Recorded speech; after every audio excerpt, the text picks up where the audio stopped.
विश्वकर्मा पूजा 18 को विसर्जन के लिए यहाँ से कुछ लोग जा रहे थे और अश्लील गाना बजाते हुए उन लोग पूरा नशे में इधर से जा रहे थे। इन लोग ने विरोध किया इस चीज़ का कि आप इस चीज़ को रोकिए, ये गलत चीज़ है। तो आपराधिक और दबंग प्रवृत्ति के कुछ लोग थे जो उनके लोगों के साथ सरकार से मांग करते हैं कि तुरंत इस पर जो ये बैजल तेतरिया के लोगों के ऊपर जो अत्याचार हुआ है उस पर कम से कम इनको कानूनी मदद मिले और इन लोग को सहायता जो मुआवजा राशि होती है कम से कम छप्पर ऊपर झाड़ने के लिए इन लोग को मिलना चाहिए। हम लोग इसके लिए अंचलाधिकारी से भी बात करेंगे और इनको जो ज़रूरत की चीज़ें मुहैया होती है उसको हम लोग करवाने का काम करेंगे। और नीतीश सरकार अपना गाल और पीठ थपथपाने में व्यस्त है कि हम सबसे बेहतर और सुरक्षित सरकार दे रहे हैं। यह झूठी और थोथली दलीलें देना इन लोग बंद करें और गरीबों के लिए काम करें। आपको मौका मिला है, गरीबों के हित के लिए काम करें। सुरक्षा और गरिमा और उसका जो है विकास, ये प्रमुख चीज़ें हैं, उसको ज़रूर होना चाहिए। यही हम इस सरकार से उम्मीद करना बेकार है। बेकार है। सरकार को बदलिए, शासन अपने आप बदल जाएगा। बदल जाएगा। ये सरकारें गरीबों के नाम पर, दलितों के नाम पर, हम लोग गरीब दलित महादलित परिवार उनको वोट ना दिए थे नीतीश कुमार के जी। आज हो क्या रहा है? आज शराबबंदी में अगर सबसे ज्यादा जेलों में बंद है तो वह सबसे गरीब परिवार है, महादलित परिवार है। ये किसी से छिपा हुआ नहीं है।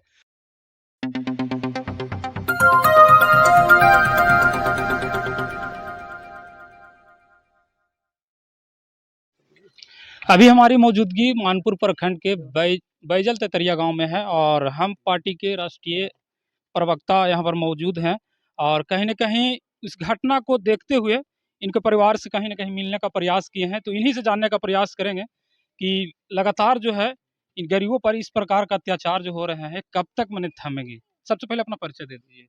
देखिए, हम हिंदुस्तानी अवाम मोर्चा के एक पार्टी कार्यकर्ता हुए जी। और पार्टी के राष्ट्रीय प्रवक्ता हुए, कार्यकर्ता हैं पार्टी के। मेरा नाम नंदलाल मांझी हुआ और आज हम आए हैं बैजल तेतरिया मानपुर प्रखंड का है, मुफस्सिल थाना के अंतर्गत आता है। इस गांव के कई लोग जो है हिंदुस्तानी अवाम मोर्चा के कार्यकर्ता हैं। जी।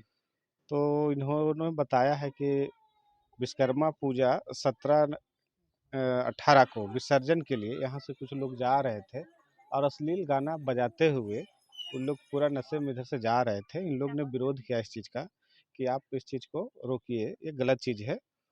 तो आपराधिक और दबंग प्रवृत्ति के कुछ लोग थे जो उनके लोगों के साथ मारपीट किए और साथ ही साथ यहाँ पर देख रहे होंगे पीछे में कि एक घर बना हुआ था, झोपड़ी बना हुआ था गरीब का, उसको भी जलाने का काम किया। तो कहने का संदर्भ ये है कि हम लोग इस तरह की कई घटनाओं का हम लोग अवलोकन कर रहे हैं, जा रहे हैं और आपको विश्वास नहीं होगा कि जब से महागठबंधन की सरकार लालू यादव के समर्थन से बनी है, संगत का असर नीतीश कुमार के असर सरकार के पर भी पड़ने लगा है। ये गरीब गुरबा लोग जो हैं कमाते हैं तो खाते हैं। आप ये तो मुफस्सिल थाना का मामला हुआ। कुछ दिन पूर्व में आप देखिएगा मुफस्सिल थाना के अंतर्गत ही महुआडीह में, जी। वहाँ पर भी एक 16-17 साल के लड़का को गोली मारकर हत्या कर देगी दिन दहाड़े। जी। आपका यूनिवर्सिटी थाना अंतर्गत भोरे कला एक गाँव है, वहाँ पर महादलित लोग किसी चीज़ को लेकर के विवाद हुआ था। बगल के ही आपराधिक और दबंग प्रवृत्ति के लोग इतना महादलितों को दौड़ा-दौड़ा कर मारा है, पीटा है, घर में घुस-घुस करके और उनकी महिलाओं के साथ अभद्र व्यवहार किया है, उनको अर्धनग्न करके वीडियो बनाया है और वीडियो बना करके उन लोगों को ब्लैकमेल कर रहा है। तो इससे पता चलता है कि सरकार का जो कानूनी इकबाल है, वह बिल्कुल खत्म हो चुका है। जो यहाँ सुरक्षित है, अपने भाग से सुरक्षित है। जी। पुलिस प्रशासन का नाम का कोई चीज़ या फिर सरकार नाम का कोई चीज़, इसमें हमको समझ में नहीं आता और हमको तो शर्म लगती है। इन लोग को पता नहीं शर्म आता है कि नहीं आता है। कहती है कि दलितों की सरकार है, महादलितों की सरकार है, गरीबों की सरकार है, गरीबों की हितैषी है। यह कैसी हितैषी है सरकार है जो गरीबों के ऊपर अत्याचार होता है, जुल्म होता है, उसका थाने में आवेदन नहीं लिया जाता, उस पर पुलिस कार्रवाई करने से हिचकती है। जी। कई तरह का दबाव आता है, कई तरह का हम लोग उस पर जाके कहते हैं, तब उनका एफआईआर दर्ज होता है। तो समझ लीजिए, चाहे मुफस्सिल थाना का मामला हो, वजीरगंज थाना का मामला हो, टनकुप्पा थाना का मामला हो, इमामगंज का मामला हो या फिर कोठी थाना का मामला हो, कई जगह हम लोग लगातार घूम रहे हैं। फलाफल नतीजा यही समझ में आता है, इस सरकार से का कानूनी इकबाल है बिल्कुल ख़त्म हो गया है। और हम लोग सरकार से मांग करते हैं कि तुरंत इस पर जो ये बैजल ततरिया के लोगों के ऊपर जो अत्याचार हुआ है उस पर कम से कम इनको कानूनी मदद मिले। और इन लोग को सहायता जो मुआवजा राशि होती है कम से कम छप्पर ऊपर झाड़ने के लिए इन लोग को मिलना चाहिए।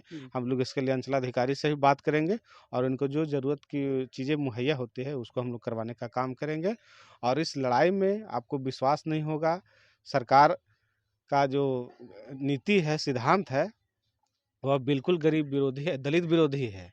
चाहे शराब के नाम पर लोगों को पकड़-पकड़ जेल भेजने का मामला हो, चाहे बालू के नाम पर पकड़-पकड़ कर जेल भेजने का मामला हो, अतिक्रमण का मामला हो और उसके अलावा इस तरह का मामला उत्पन्न हो रहा है। तो कहीं न कहीं हम लोग इस नीतीश के सरकार में महादलित परिवार बिल्कुल असुरक्षित और असहाय महसूस कर रहे हैं। आपको इनकी बातों से भी लगा होगा जी, जी, कि जी। कितना डरे सहमे हुए हैं। कई गाँव तो ऐसा है जो घर छोड़-छोड़ के भागने को विवश हैं। जी, जी। आपको वारसलीगंज बरनामा का एक नवादा जिला में है, जी, जी, जी। वहाँ अपराधियों और दबंगों का ऐसा कहर जारी है कि घर के घर खाली होने को तैयार है। और नीतीश सरकार अपना गाल और पीठ थपथपाने में व्यस्त है कि हम सबसे बेहतर और सुरक्षित सरकार दे रहे हैं। यह झूठी और थोथली दलीलें देना इन लोग बंद करें और गरीबों के लिए काम करें। आपको मौका मिला है, गरीबों के हित के लिए काम करें। सुरक्षा और गरिमा और उसका जो है विकास, ये प्रमुख चीज़ें हैं, उसको ज़रूर होना चाहिए। यही ये हम लोग थमने का सरकार से नाम माँग नहीं रहे ले हैं। रहा है कहीं न कहीं सर, कहीं जो है पत्रकारों को मार दिया जाता है, गरीब लोगों पर माने अत्याचार किया जाता है। सरकार इस पर जो है किसी प्रकार का जो क्या बोलते हैं कि जाँच होना चाहिए, उस जाँच को भी नहीं करते हैं और लगातार जो है गरीब लोग इसी समस्या को झेलते रहते हैं। हम तो एक ही चीज़ कह दिए ना कि इस सरकार से उम्मीद करना बेकार है। बेकार है, सरकार को बदलिए, शासन अपने आप बदल जाएगा। बदल जाएगा। ये सरकारें गरीबों के नाम पर, दलितों के नाम पर, हम लोग गरीब दलित महादलित परिवार उनको वोट ना दिए थे नीतीश कुमार के जी। हाँ, आज सर। हो क्या रहा है? आज शराबबंदी में अगर सबसे ज़्यादा जेलों में बंद है, तो वह सबसे गरीब परिवार है, जी। महादलित परिवार है, ये किसी से छिपा हुआ नहीं है। बड़ा-बड़ा बिल्डिंग के लोग बड़का-बड़का बोतल ला-ला के पी रहा है, उसको कोई पकड़ने-धरने वाला नहीं है। बड़ा-बड़ा ऑफिसर लोग ला के घर में 9 बजे रात को पी रहा है, उसको कोई कहने-सुनने वाला नहीं है। हम गरीब-गुरबा अगर पौवा पाट ले लिए, तो उसको पुलिस पकड़ करके तुरंत थाना पुलिस भी जेल भेजने का काम कर रही है। आपको विश्वास नहीं होगा, दारू के नाम कर आबकारी मद्य निषेध गया पुलिस के द्वारा, एक पतेड़ मंगरामा गाँव है, कभी मौका मिले तो आप लोग भी जाकर देखिएगा। जी। जानते हैं वहाँ 76 साल की एक महिला जो ठीक से चल नहीं सकती है, उसको पुलिस इतना बेरहमी से मारी है जिसका कोई हिसाब नहीं। एक 12-13 साल की युवती, उसको इतना लोटा-लोटा कर ज़मीन में मारा है जिसका कोई हिसाब नहीं। एक 6 साल का एक लड़का जिसको पुलिस प्रशासन इतना मार मारी है कि उसका छाती का दोनों हड्डी टूट गया है। सोचिए कि दारू के नाम पर हमारे लोगों के साथ कितना ज़्यादती कर रही है।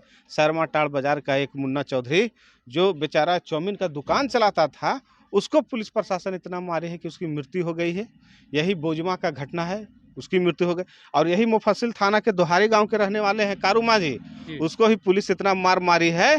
पुलिस में बेचारा क्या हुआ था, किसी चीज़ को लेकर के विवाद हुआ था, स्थानीय थाना में वो आवेदन देने गया। जी। पुलिस प्रशासन इतना मार मारी उसको शराब के नाम पर के कि उसके 2-3 दिन के बाद उसकी मृत्यु हो जाती है।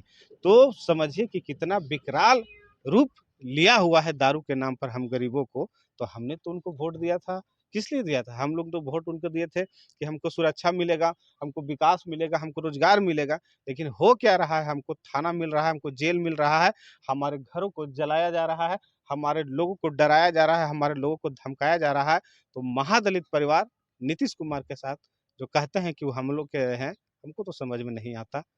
हकीकत ज़मीन का कुछ और है, वह सपना कुछ और देख रहे हैं। बाकी इस बढ़ते क्राइम के बारे में आप लोग क्या सोचते हैं जो दलितों के ऊपर बीत रही है शराब के नाम पर? विशेष रूप से जो है दलितों के ऊपर इस प्रकार से अत्याचार होता है कि ये लोग घर तक को छोड़ने के लिए तैयार हो जाते हैं। तो इन परिवार के ऊपर अभी क्या बीत रहा होगा, इनको बारे में क्या सोचते हैं? विशेष कमेंट में प्रतिक्रिया अवश्य दीजिएगा। तब तक के लिए जय हिंद।